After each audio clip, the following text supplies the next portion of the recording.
Hello বন্ধুরা, তোমরা সবাই কেমন আছো? আশা করি ভালো আছো। আরাধ্যাস কিচেনে সবাইকে স্বাগত জানিয়ে শুরু করছি আজকের ভিডিও। উচ্ছে পাতা দিয়ে চুনো মাছ। তো তার জন্য যেটা আমরা করব, কিছু উচ্ছে পাতা ভালো করে ধুয়ে পরিষ্কার করে কেটে নিয়েছি, আর কিছু চুনো মাছ নিয়ে নিয়েছি, যেটা আমি এখন ভেজে নেব। তো কড়াইতে তেল দিয়েছিলাম, তেল গরম হয়ে গেছে ভালো করে। এবার দিয়ে দেবো একটু সামান্য লবণ, আর দিয়ে দেবো নুন হলুদ মাখিয়ে রাখা কিছু চুনো মাছ।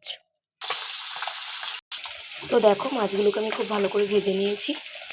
এবার একটা কড়াই বসিয়েছি, কড়াই গরম হলে সামান্য পরিমাণে তেল দেব। সামান্য পরিমাণে সর্ষের তেল দিয়ে দেখো তেলটা ভালো করে গরম করে নিয়েছি। এবার ফোড়নের জন্য এখানে আমি দেব দুটো কাঁচা লঙ্কা আর একটু রসুন থেতো করে রাখা। ফোড়নটা খুব ভালো করে ভেজে নেওয়া হয়ে গেছে। এবার দিয়ে দেবো পরিমাণ মতো জল। জলের পরিমাণ কিন্তু খুবই অল্প হবে।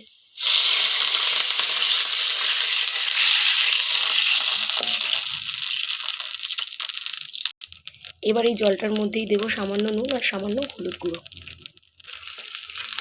ভালো করে মিশিয়ে নিয়ে ঢাকা দিয়ে রাখবো যতক্ষণ না ঝোলটা ফুটে উঠছে। তো দেখো বন্ধুরা, ঝোলটা ফুটে উঠেছে। এবার এর মধ্যে ভেজে রাখা মাছগুলো আমি দিয়ে দেবো। মাছগুলো দিয়ে আর একটু সময় ঢেকে রাখবো। তো দেখো, আরও 2-3 মিনিট মতো আমি ফুটিয়ে নিয়েছি। এবার যেটা করব, কেটে রাখা উচ্ছে পাতাটা আমি এর মধ্যে দিয়ে দেবো।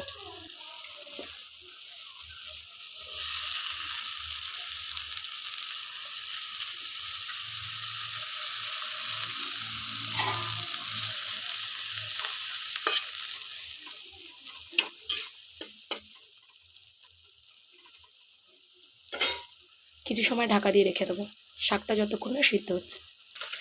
তরকারিটা মোটামুটি হয়ে গেছে। এবার সামান্য একটু গোলমরিচ গুঁড়ো দিয়ে আমি নামিয়ে নেব। তো দেখো বন্ধুরা, রান্নাটা আমার হয়ে গেছে। উচ্ছে দিয়ে অনেকে অনেক কিছু খেয়ে থাকবে, কিন্তু উচ্ছে পাতা দিয়ে কজন খেয়েছো কমেন্ট করো। আর এইভাবে রান্না করে খেয়ে দেখবে, খেতে কিন্তু অসাধারণ হয়। ভিডিওটি ভালো লাগলে লাইক কমেন্ট করতে ভুলো না, চ্যানেলটি সাবস্ক্রাইব করো।